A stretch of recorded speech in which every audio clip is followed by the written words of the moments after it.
प्राचीन समय की बात है। एक गांव में एक बुढ़िया रहती थी।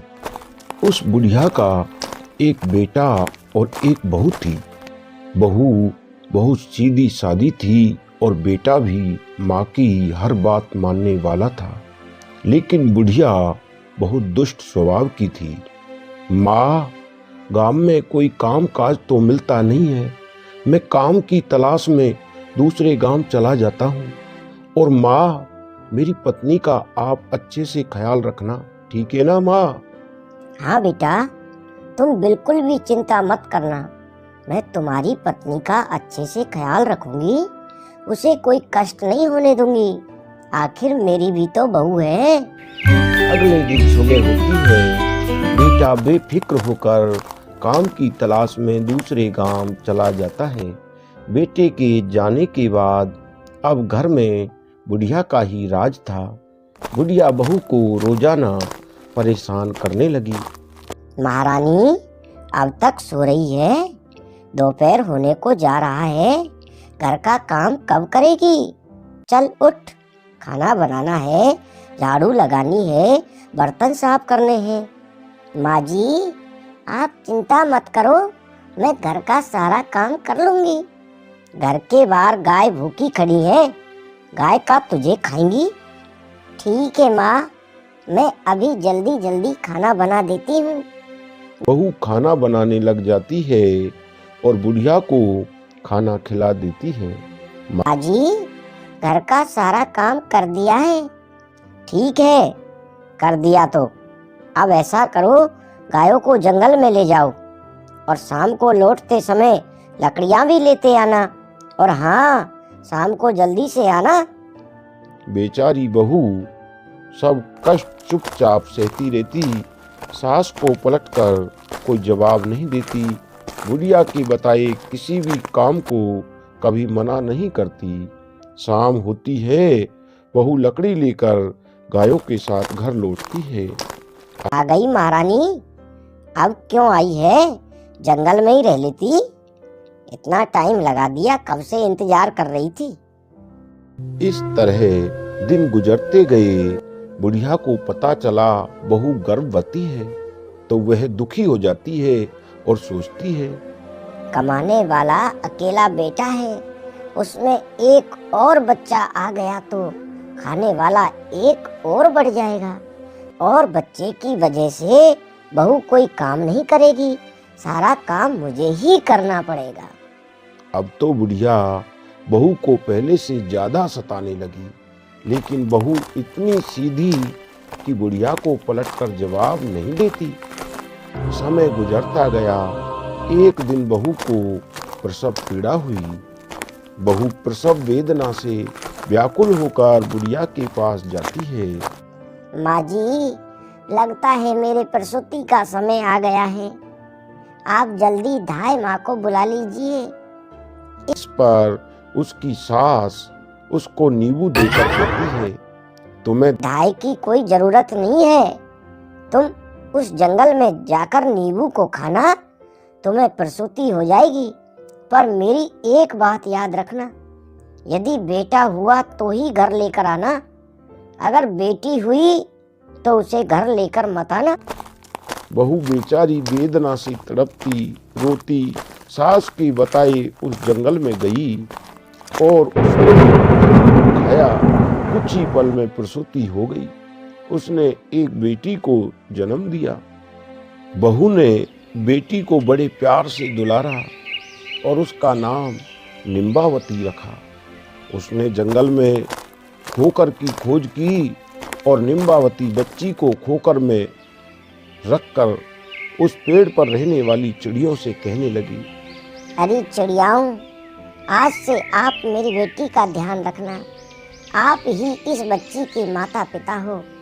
यदि मैं इसको घर ले गई तो वो दुष्ट बुढ़िया इसको मार देगी। इसलिए इस बच्ची को मैं आपके हवाले छोड़कर जा रही हूँ।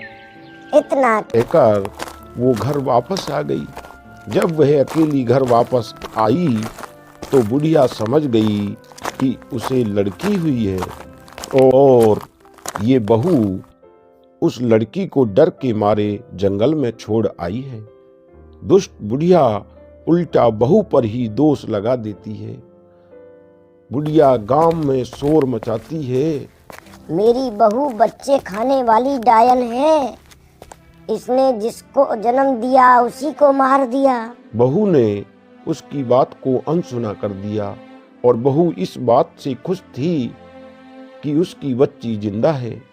अब बहू रोज गायों को चराने जंगल में जाती और अपनी बच्ची को दूध पिलाकर आ जाती। इस तरह समय गुजरता गया और धीरे धीरे निम्बावती बड़ी हो गई। बुढ़िया गांव के द्वार द्वार जाकर चुगली करती, मेरी बहू खुद के बच्चे को खाने वाली डायन है।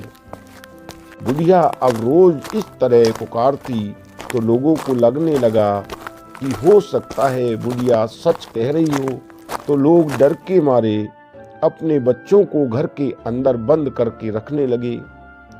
करते करते ये बात पड़ोस के सब गांवों में फैल गई।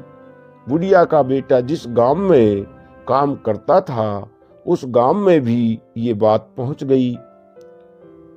सुनकर बेटा बहुत परेशान हो जाता है।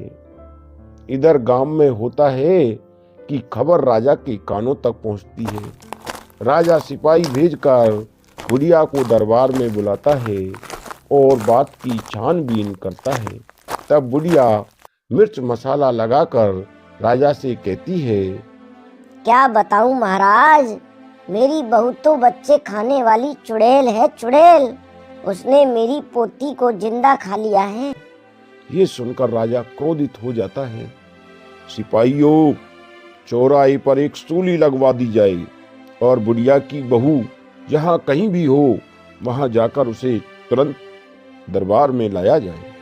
राजा के सिपाही शीघ्र ही आज्ञा का पालन करते हैं और वे जाकर बुढ़िया की बहू को दरबार में लेकर आ जाते हैं। तुम्हारी सास सच कह रही है, क्या तुमने अपनी बेटी को जिंदा खा लिया है? बहू सिर नीचे झुकाए चुप रहती है, एक शब्द भी नहीं कहती है। राजा को विश्वास हो जाता है कि लड़की को बहू ने ही मारा है। सिपाहियों, इस डायन को सूली पर चढ़ा दो। सिपाही औरत को लेकर चौराहे पर चले जाते हैं। वहां राजा, मंत्री, बाकी लोग भी इकट्ठा हो जाते हैं। इधर बहू को सूली चढ़ाने की तैयारी करते हैं। उधर उसका पति घर पहुंचता है। वो देखता है कि घर पर माँ और पत्नी नहीं है। वह पड़ोसियों से पूछता है। पड़ोसी बताते हैं कि दोनों को राजा ने दरबार में बुलाया है। बेटा घबरा कर राजा के दरबार की ओर भागता है और राजा के सामने जाकर बोलता है, महाराज क्षमा करें, कुछ देर के लिए मेरी पत्नी को सूली पर चढ़ाना रोक दीजिए। मुझे एक बार अपनी पत्नी और माँ से सच बात पूछने दीजिए। यदि मेरी पत्नी अपराधी है तो मैं खुद कहूँगा कि उसे सूली पर चढ़ाया जाए। ठीक है, आपको इसकी इजाजत दी जाती है। आप अपनी माँ और पत्नी से पूछ सकते हो। अब बेटा सबसे पहले माँ से पूछता है, माँ, भगवान के लिए सच बताओ, बात क्या है? लेकिन बुढ़िया उसे झूठ ही बताती है कि तेरी पत्नी ने बच्ची को मार दिया है। अब बेटा पत्नी से पूछता है, तुम्हें मेरी कसम है भाग्यवान, सच बताओ बात क्या है? पत्नी आरंभ से अंत तक की सारी बातें पति को सच सच बता देती है, लेकिन कोई भी उसकी बातों को सच मानने के लिए तैयार नहीं होता है। सच्चाई क्या है, आप अपनी आंखों से देखिए महाराज। पत्नी अपनी बेटी निम्बावती को आवाज लगाती है, निम्बावती मेरी प्यारी बिटियारी, निम्बावती मेरी प्यारी बिटियारी, संकट में मेरी रक्षा करना, संकट में मेरी रक्षा करना। बहू ने जैसे ही आवाज लगाई, निम्बावती तुरंत वहां उपस्थित हो गई। बेटी को देखकर बेटे और राजा को सच्चाई का पता चल जाता है और सभी इस दृश्य को देखकर अचंभित हो जाते हैं। अब राजा भी सच समझ जाता है। राजा क्रोधित होकर बुढ़िया को सूली पर चढ़ा देता है। अब तुम्हें काम के लिए दूसरे गांव जाना नहीं होगा। मैं तुम्हें इसी गांव में काम दूंगा। तुम अपनी पत्नी और बच्चियों को लेकर सुख से मेरे राज्य में रहना। आपकी बड़ी कृपा हुई महाराज। उसके बाद वह अपनी पत्नी और लड़की को लेकर घर चला जाता है।